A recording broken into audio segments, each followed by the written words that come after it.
Brahmarishi Vashishta and Brahmarishi Vishwamitra, they worship Lord Ram. According to them, Lord Ram is like a bridge. And he's a bridge that helps you cross from this world to the other world, from the material world to the spiritual world.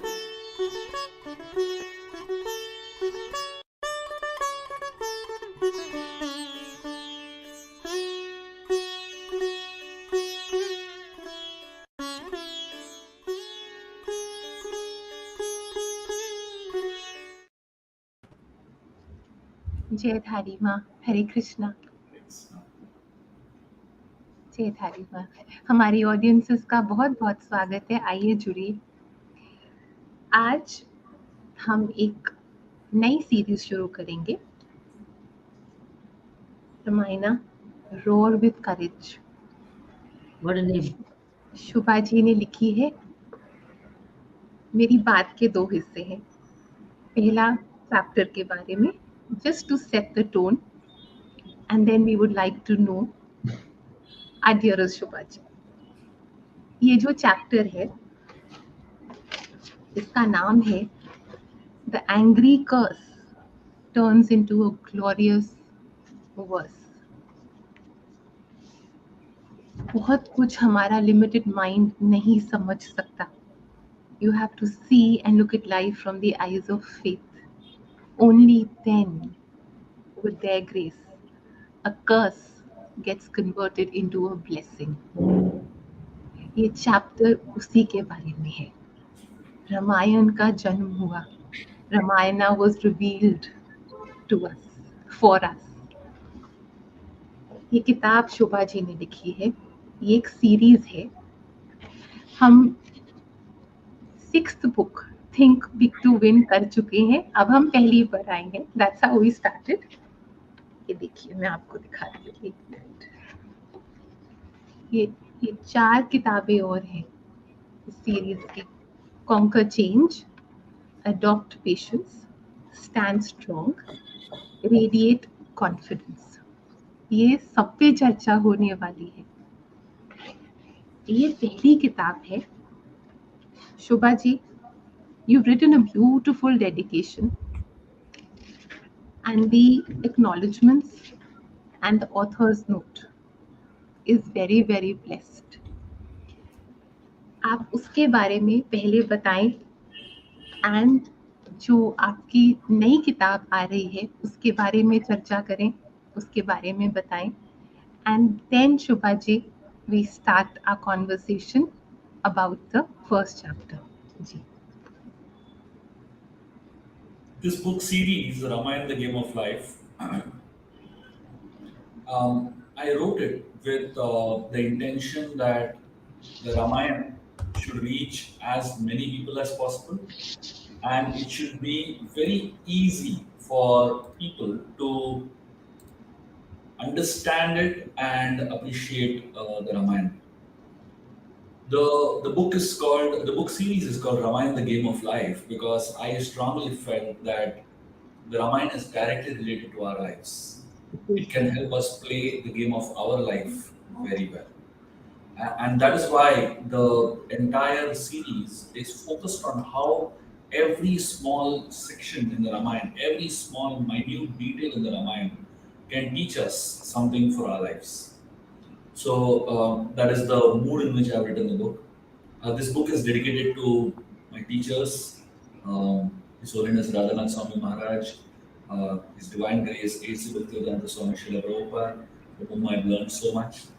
and it is dedicated to some of my very, of course. I also dedicated it to my parents, to my brother, and my very close friend Gaur Krishna Prabhu. He passed away that particular year when the book was released. Actually, he left in an unfortunate plane crash in Nepal. So he was one of the people that really pushed me to write that book. So that's how I dedicated the first book to him and to all my teachers who have been literally my guides. I've held their hand and walked on the path of spirituality, and with their blessings, I was able to write something. Shubha ji, about your new book. Yeah. I'll just quickly show you all the book. Ji, Just give ji, me one moment. ji, we are waiting, Shubha ji.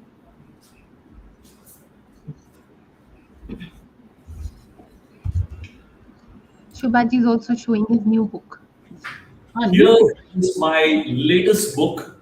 It's just about to be launched. It's called Ancient Wisdom to Elevate Your Mind.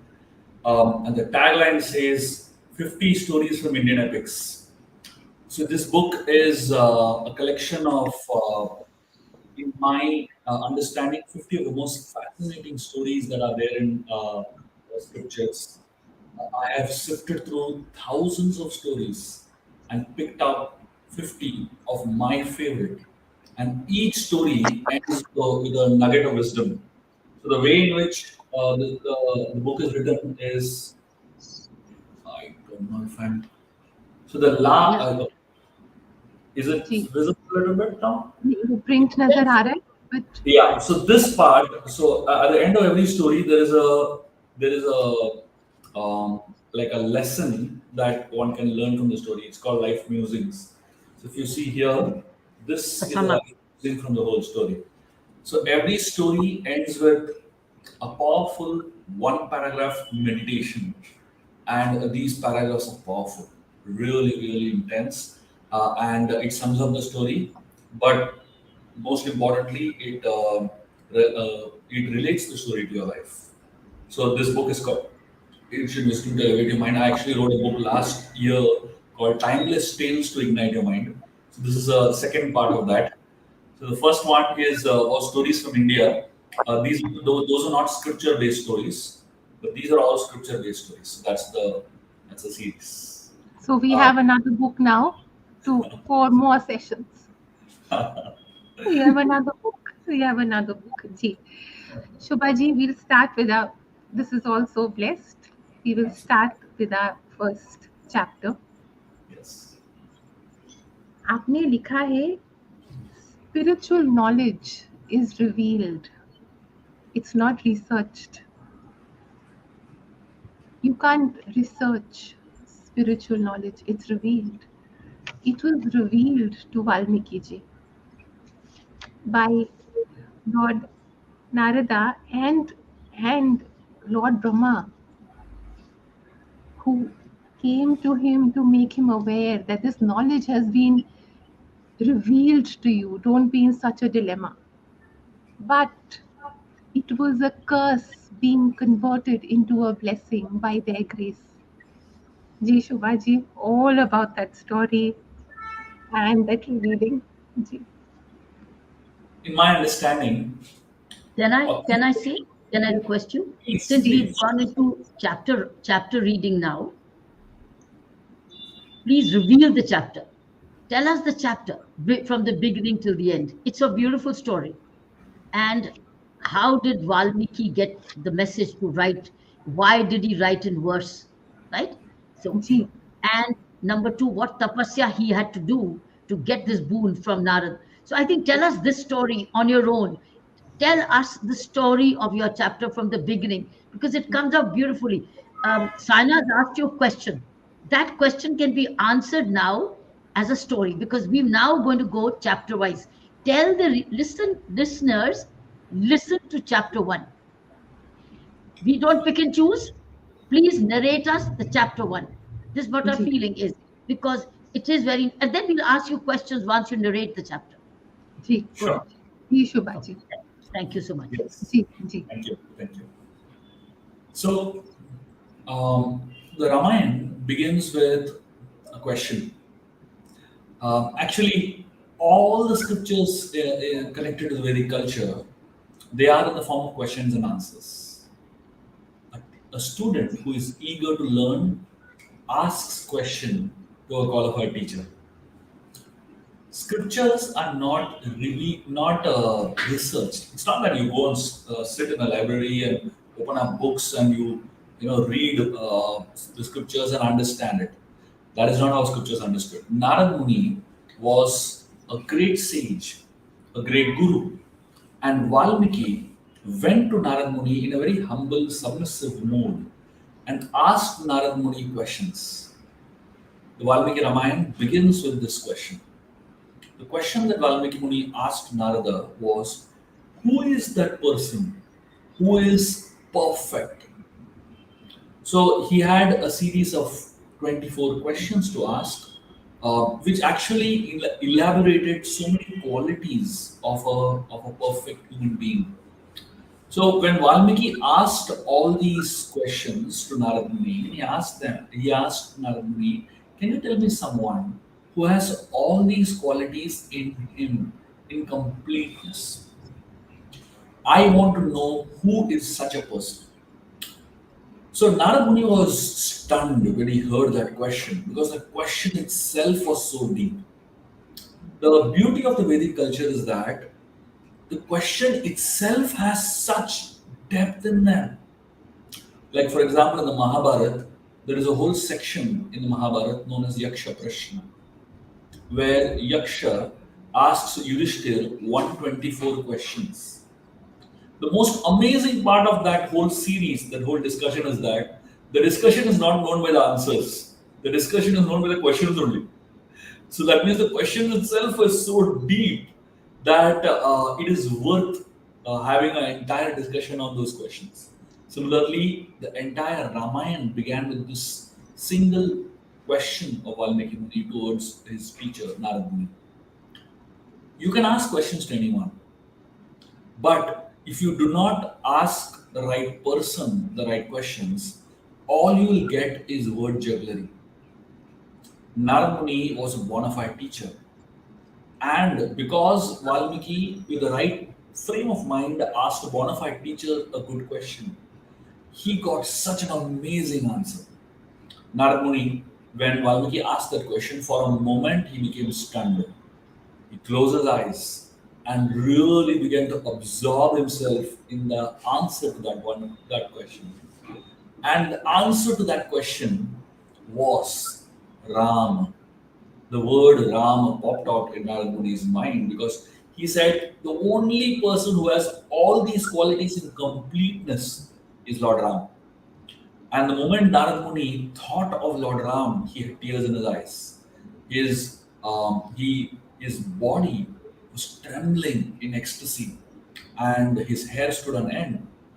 And then Narad Muni, after a pause, began to speak the Ramayana. He narrated the story of Lord Ram, who had all these qualities that Valmiki wanted to know in completeness, to Valmiki Muni, in essence. And Valmiki Muni was so grateful to his teacher, Narada, for having inspired him with that answer. And then eventually, Valmiki goes to the river bank with his disciple Bharadwaj Muni to have a bath. Sages follow a particular route every day and they have a particular schedule every day. Most of us in our lives, we don't follow any schedules, and we kind of like change, isn't it? But the greatness of sages is that they follow such a strict discipline that no matter what, every single day they do the exact same thing. And that kind of strict discipline actually helps them conquer their mind very powerfully. The mind always demands for change, the mind always demands for newness. But the path of sadhana is a path of discipline. The sages stick to the same path on a daily basis, year after year. Valmiki was used to this kind of a regime, and one particular day, Valmiki actually broke his regime. Uh, instead of going to the Ganga river, which he was usually used to going, he one particular day went to the Tamasa river. And he went with his disciple Bharadwaj Muni. So when a sage like Valmiki makes a change, that it simply means he is directed by the Paramatma to do so. It simply means that the Lord wants him to do so. And that's exactly what happened. On that particular day, because he went to another river to have a bath, this story happened. And if he had not gone to that river to have a bath on that particular day, the story wouldn't have happened. What happened was he was bathing in one section of the Tamasa river. He just walked into the water and he found that section of the Tamasa river was a little muddy. And he tells Bharadwaj Muni that let us go to another section of the Tamasa river. So that means even where he enters the river was almost predestined, was almost guided by the Supreme Lord within his heart. So he walked out of that section of the Tamasa river and he told Bharadwaj Muni a very beautiful thing. He said, the water should be pure like the mind of a sage. What a beautiful analogy, isn't it? So he said, the water in which we bathe should be pure like the mind of a sage. Our minds are muddled up. There's so much muck, there is so much dirt, there is so much chaos in it. It's not exactly like the pure waters of a lake or a river, but it's all messy. It's all muddled up. But a sage's mind is crystal clear, pure. And Valmiki wanted to have a bath in only such a section of the river that is completely pure. So he got up from that section and went into another section of the river and he was having a bath in the river. And while Valmiki was having a bath, on the other side of the river, he saw two beautiful birds sitting on a tree and spending quality time with each other. They were known as the crowncher birds. This crowncher is a very special species of birds that are known for one particular special quality of all the things they are known for. The special quality of these crowncher birds is that when a male and female crowncher bird come together, they never part from each other and they never look at any other mate. They remain loyal to each other for life. That's the specialty of the crowncher bird. And that is why when Valmiki saw the two crowncher birds spending time together in such a loving way, he smiled. The amazing thing here is that Valmiki is a sage. He's not really connected with love stories and Bollywood songs and stuff like that. That's not what his life is about. Valmiki is a sage, and yet when he sees love between two species of birds, he actually smiles because all love in this world is essentially emanating from love for God only. Whatever love we can experience in this world is a spark of that original pure love for God. So when Valmiki saw the crowncher birds loving each other, he smiled because he could recognize it's an ansha, it's a spark of the pure love that a living entity has for God only. And any love that is true and genuine is actually a reflection of the purest form of love. And Valmiki, he was admiring the loyalty of the birds, he was admiring the love for each other they have, he was admiring the spiritual connection to the concept of love. And then suddenly, something shocking and tragic happens. An arrow shoots rapidly and hits the male bird, and the male bird collapses on the ground, agonized in pain. And in a moment, it dies. And the female croucher bird is crying in desperation, crying in so much pain and agony. Valmiki is shocked at the cruelty of the hunter who is unable to see the beauty of love manifesting there among those two birds. When Valmiki saw the female birds struggling so much, he uttered out a curse at the hunter who hit the crowns bird mercilessly. And the words that Valmiki uttered out, it came in a very rhyming and rhythmic fashion. Beautiful verse in Sanskrit, um, in a meter which is known as Anushtup Chandaha. That is the name of the meter in which Valmiki spoke that verse. And when Valmiki uttered that verse, he was actually shocked because what was he doing? He was cursing the hunter. But he was shocked at two things. One, why did he curse? Because hunters keep hunting. That's their profession. And when hunters hunt, some animals or birds do die. But at this particular juncture, why did Valmiki get so angry at the act of a hunter? Because Valmiki is staying in a forest. He's used to seeing hunters do this kind of stuff. And this is the part of their livelihood. So Valmiki was shocked why he cursed like that.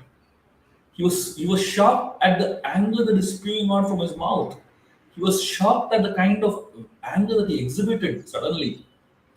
And more than that, he was shocked that that anger that he spoke the curse in was so melodious, was so rhythmic. All of us get angry at some point of time or the other, isn't it?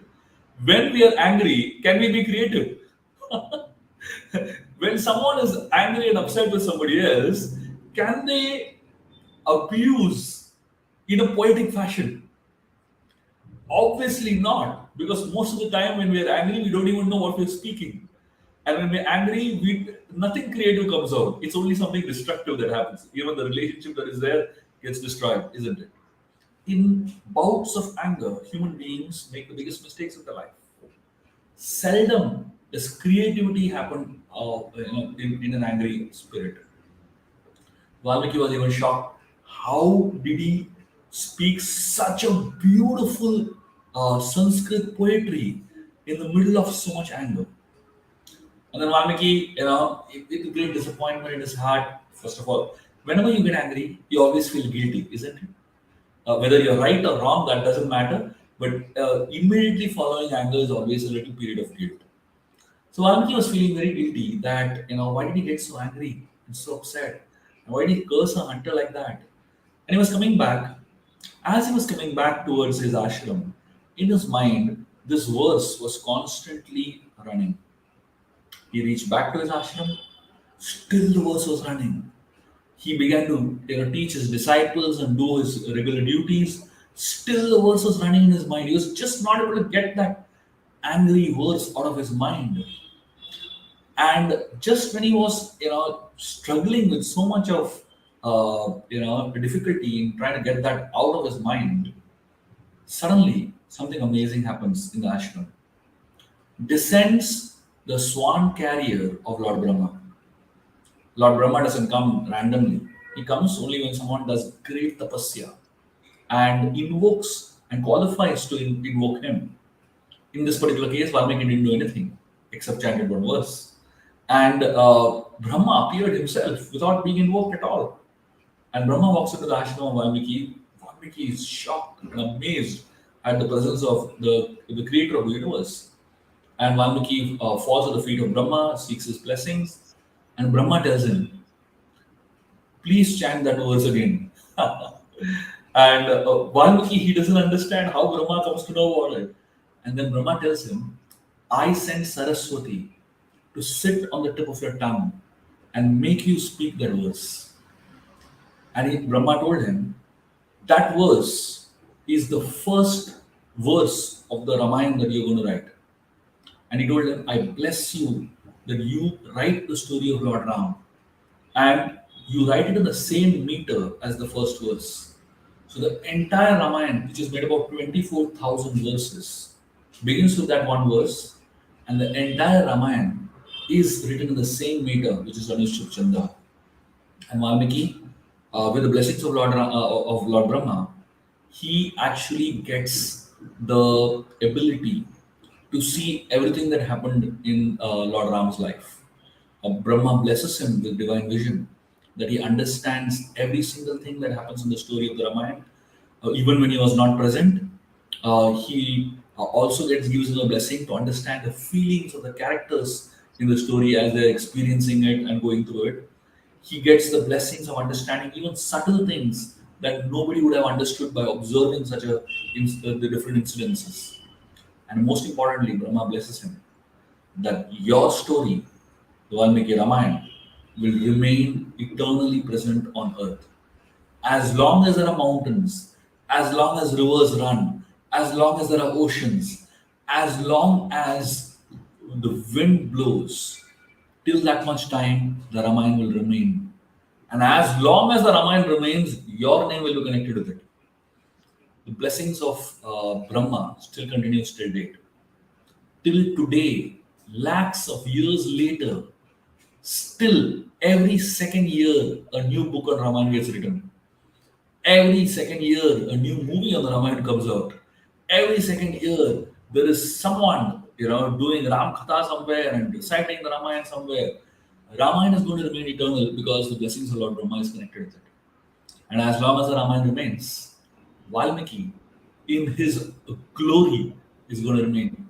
And we have to be eternally indebted to this great saint for helping us, or rather revealing to us the story of the Ramayana. So this is, in a sense, the जी, chapter, the first chapter of this book. Shubha ji, namo to what you've said. Shubha ji, a couple of questions which are all very interconnected. Number one coming to my mind is how important is the vessel, how important is the container, how important it is to keep the vessel clean, because the Ramayana was revealed to Valmiki ji. The other part is, if you could tell all of us, 24,000 verses, 640 chapters, 6 books, and आपने रामायण की कथा के बारे में बात करी, तो वो जो लास्ट पार्ट है वो भी पूछ रही हूँ कि नन्हे नन्हे लव कुश ने ये कथा का गीत गाया, एंड गायत्री मंत्र का और रामायण का जो जोड़ है, मिलन है, वो बताएं. एंड इसी में एक और बात कि रामायण तो माँ सीता की कथा है, वो भी बताएं कि ये सबका मिलन कैसे हुआ, और वाल्मीकि जी के बारे में, क्योंकि the container, the vessel was ready to hold this knowledge. जी. Also, in his chapter, he's written about the sage is born. How was the sage born? You've written in this chapter. Tell us, because we are in your first chapter. While you answer Saina's questions, tell us. I think it's a very important story you've written in your pages. This is page 9 onwards. Sure. Sage is born. Please tell us. So I'll answer each of the questions one after another. So when Valmiki was blessed by Lord Brahma, Valmiki began to write the Ramayana. He wrote the entire Ramayana in 24,000 verses, divided them into 6 kands, or sections, chapters you can call them.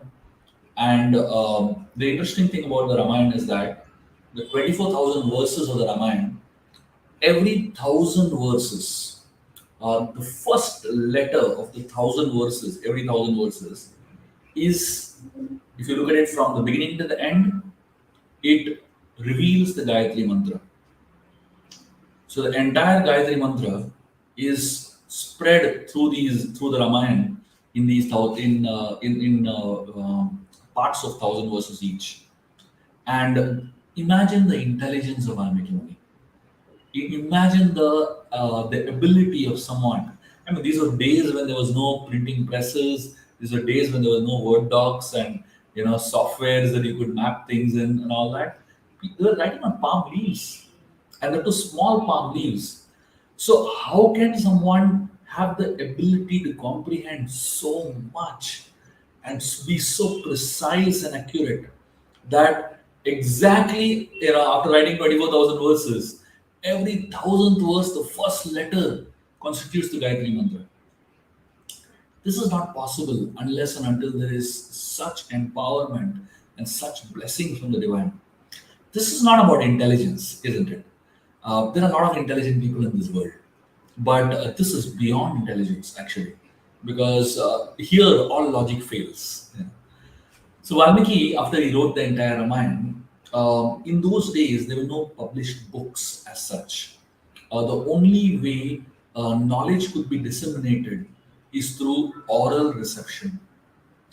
Interestingly, the cycle it gets completed, right? Today, most people hear podcasts. People don't read books, so we're kind of going back to that old cycle of Shravanam. That means people just don't have the ability to read books anymore. So Valmiki, he wanted someone who could go and propagate the Ramayana to the world, and he was looking for who is the right person to actually propagate the Ramayana. And he realized the answer to that question is right in his ashram. Mother Sita was staying in his ashram at that point in time. And the sons of Mother Sita, Lava and Kush, were being raised in the ashram of Valmiki Muni. And Valmiki, when he looked at these two boys, he realized they are the most qualified people to share the Valmiki Ramayana with the world. And then Valmiki Muni trained up Lava and Kush. He not only trained them up in the verses of the Valmiki Ramayana, but he also trained them up in the mood. So that means when they are reciting the Ramayana, people who hear their recitation experience the exact same mood in which Valmiki wrote it and in which the characters of the Ramayana lived it. So Valmiki trained them up thoroughly. There's a very big difference between words and feelings. A lot of times we convey words, but we forget to convey the feelings which those words need to be conveyed.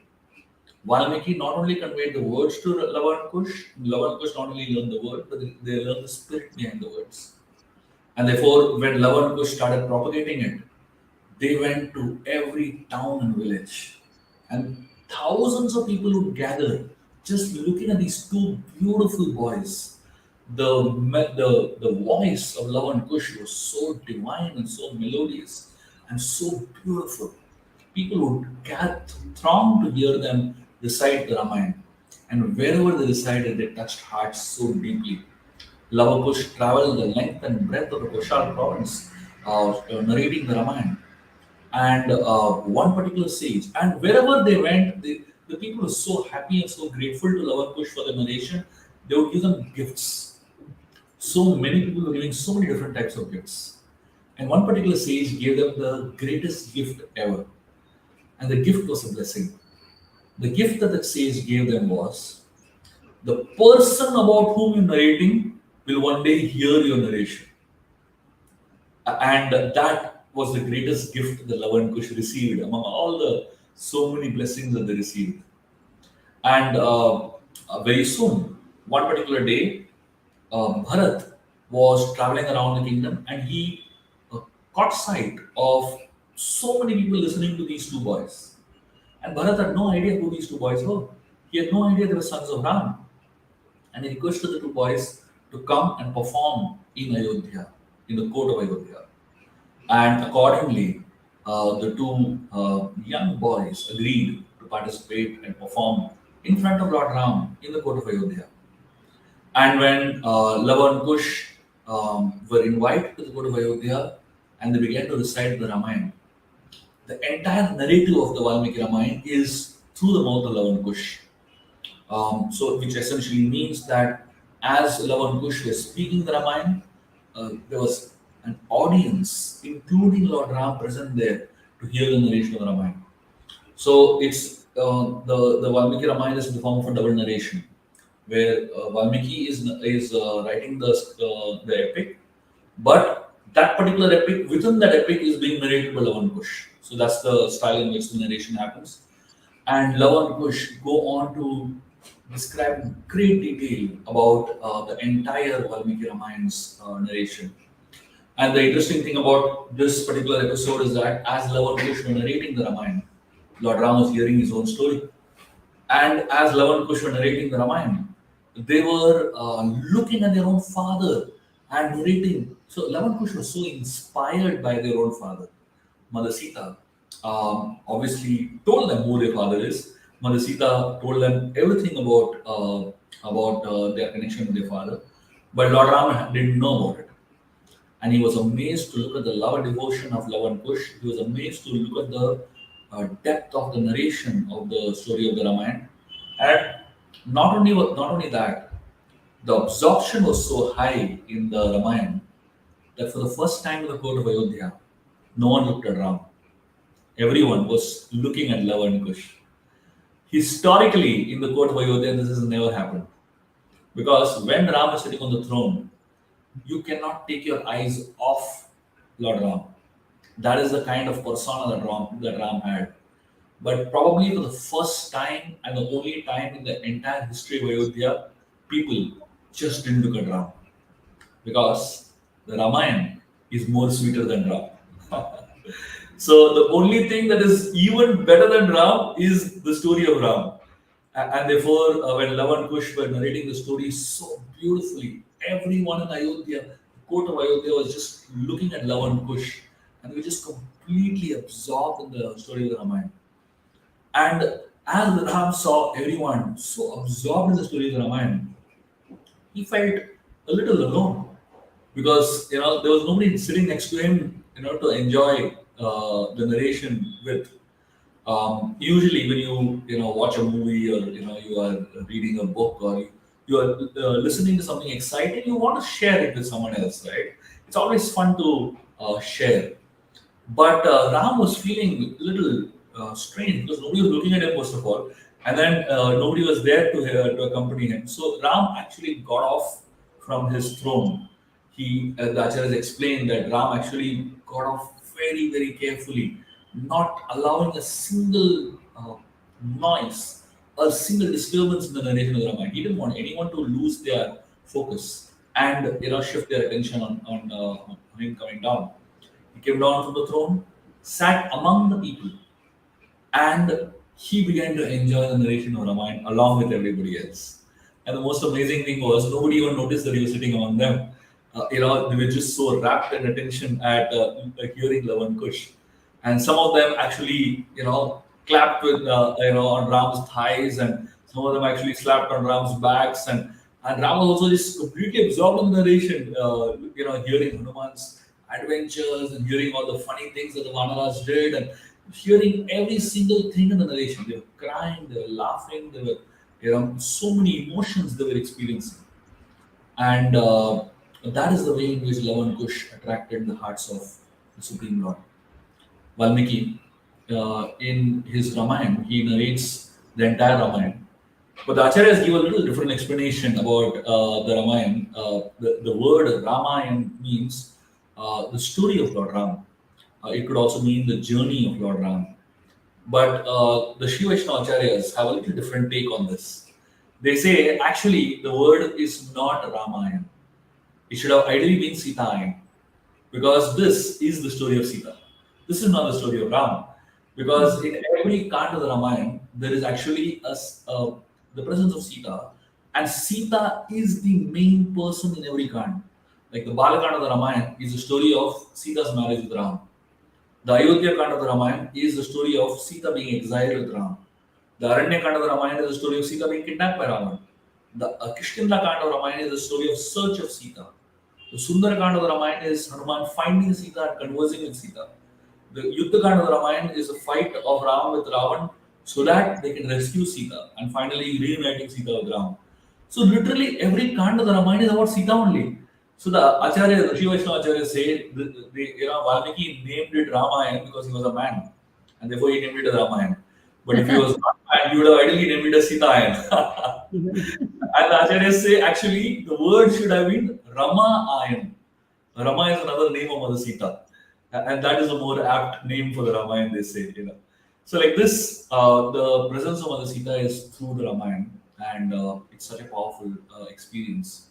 And as far as Valmiki Muni is concerned, Valmiki Muni is a great sage. Every saint, every great sage um, has a past and has a story that allows us to see the human side of him. Because when we see the human side of these great souls, you can actually develop hope in yourself. You can actually develop hope that even I, in my state, in my fallen state, in my not so developed state, I can reach someday greatness. Valmiki Muni, in his previous life, earlier on, he was a hunter named Ratnakar, and Ratnakar, he lived like a regular hunter, and engaged in killing animals. And one day, Valmiki Muni was intervened by Narada. And Narada, when he saw Valmiki engaged in this activity of killing animals, he went and asked Valmiki, "Do you know what are the consequences of what you're doing?" Valmiki said, "How will I know? This is my occupation. I'm engaged in my occupation to feed my family." Narada Muni asked him, "Do you want to experience what you're going to go through?" And Narada Muni actually gave Valmiki like a PowerPoint presentation on what is going to happen to him, in the future if he continues this profession, basically. And when Valmiki saw all the intense experiences of hell that is waiting for him, he really panicked. And then he took shelter of Narada and asked him, "What do I do?" And Narada Muni inspired him to start chanting the names of Ram. No matter who we are, the only hope for anyone in this world is the holy names of the Lord. The holy names of the Lord are not different from the Lord. Abhinatvam nama namino. That means there is no difference between the name and the person. So when we chant the name Rama, we're actually experiencing the presence of Ram. There is no difference between the two. And Narada Muni explained to him the power, the efficacy of the holy name of Lord Ram. And Valmiki, because he was so much occupied with such a intense sinful profession, he was not even able to chant the name of Ram. And at that point in time, Narada, actually, being an expert preacher, the expertise of a preacher, of someone who is trying to inspire us with taking our spiritual life seriously, is that the preacher is very focused on giving the knowledge according to the level of the audience. So Narada found a very interesting way of inspiring Valmiki to chant the name of Ram.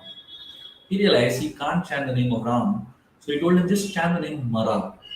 Mara means death.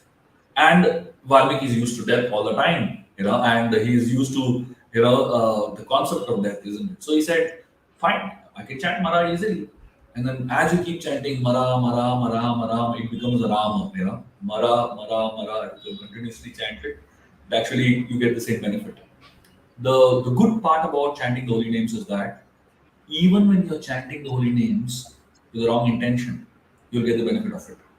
Even if you're chanting the holy names with the wrong pronunciation, you'll get the benefit of it. Even if you're chanting the holy names as a parihas, that means just to make fun, you'll get the benefit of it. Even if you're chanting the holy name just as a song or a gesture, just for some melody, you'll get the benefit of it. And therefore, Narad Muni, because he inspired Valmiki to chant the holy name like this, Valmiki began to chant the holy names of the Lord, and the names of Ram purified him so much. Because he chanted the holy names of Ram so intensely, he got so purified that he became qualified to write the Ramayana. That is the power of chanting the holy names of Ram.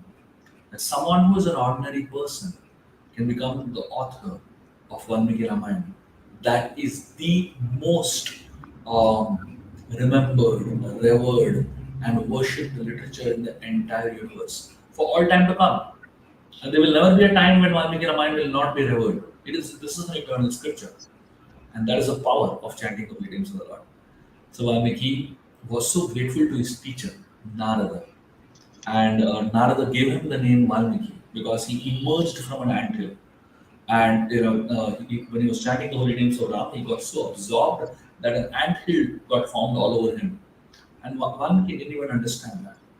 And Narada Muni eventually, after many years, when he came back and he saw his disciple so purified and that an anthill is formed over him, he sprinkled water from his kamandalo and relieved Valmiki of the whole, the pain.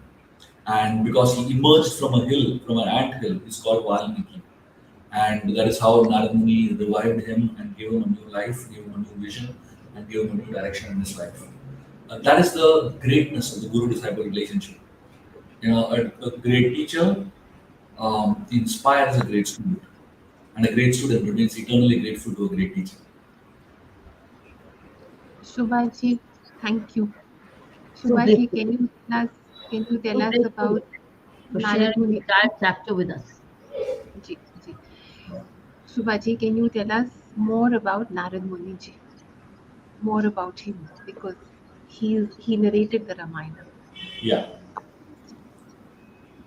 Narad Muni is considered to be a transcendental spaceman. He is considered to be one of the greatest teachers in the history of mankind. Some of the most powerful people in the world in our Vedic culture are disciples of Narad Muni, including Prahlad Maharaj, including Dhruva, including Valmiki, including Vyasa, including so many exalted personalities. Narada is someone who can give us Narayan, Narada. The one who can give us access to Lord Narayan is Narada. And Narada Muni's speciality is that he is not interested in propagating himself. He lives a very simple life, constantly chanting the holy names of the Lord, and traveling around the world, inspiring people to take shelter of the holy names of the Lord. And because he lives such a pure life, he is given access to any corner of the universe. He doesn't need a visa. He doesn't need stamping on his passport. He doesn't need any kind of invites to go here and there. He can just travel anywhere. Uh, those who live life based on serving the Supreme Lord's will, they actually get a lot of powers.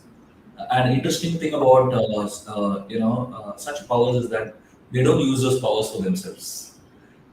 These are called as siddhis, and such people are called as nitya siddha. Nitya siddha means these are perfected human beings, and siddhis are powers that they have. All the powers that Narada Muni and great sages like Narada have, they use it for loka sangraha. They use it for helping the world. With great power comes great responsibility, isn't it? And that responsibility is not meant just for your own sake. It is meant for the upliftment of human society. And great sages like Narada Muni, they tirelessly travel around. They tirelessly move around. And the most amazing thing is that just when you need help, they are there. Just when you need direction in life, they are there. And that is the tie-up between the Paramatma and such sages. There is almost like a constant chat communication between the Paramatma and great sages and Narada Muni. The Paramatma sends live location to Narada to go and help those who really need help at the right time. And therefore, you'll find in so many stories in the Vedic scriptures, Narada Muni reaches the nick of time. When somebody needs direction and help, he's there. And how he is there? I mean, how does he know that somebody needs help at that point in time? That's the beauty of these three things: Bhakta, Bhagavan, and Bhakti. They interconnected, and there is a solid synchrony between these three, and that is how Narada Muni is able to install the software of Bhakti in so many people's hearts because Bhagavan is inspiring him to reach the right place at the right time and help the right person. Ji, Mummy, would you like to do a sum up? There is a little, or do we? This chapter needs no summing up. It was about direct story, which was read, but what I underlined in it, I'll share that. What I liked and which I underlined, which is very nice. Where Bhardwaj says, the river is like the mind of a noble man. When he got into that muddy water and he got into cleaner water, that's when it was said. He said, the Narad Muni said to Bhardwaj, the river is like the mind of a noble man, free from the filth of craving. It is clean, pure, and shines with goodness. It is calm and radiates happiness all around. I like this portion which I marked from this chapter. Second portion which I loved and I marked was this. Well, I like the story of Ratnakar, who was that cruel and infamous sadist, how he was transformed. But it's another thing where I liked your chapter where you wrote, Narad Muni spoke in a melodious, soft, lifting voice, which is very good for our readers today, which also made me very conscious of what I say, what I do.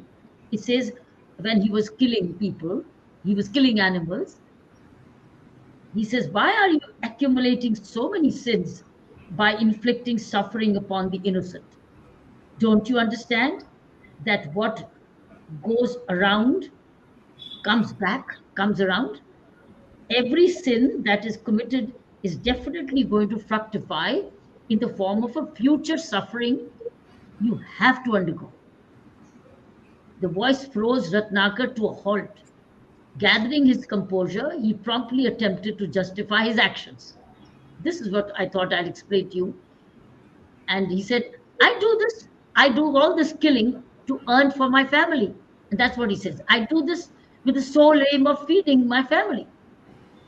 And then Narad Muni said, all right, told him that it was his aim, his family should be willing to share the burden of his sins.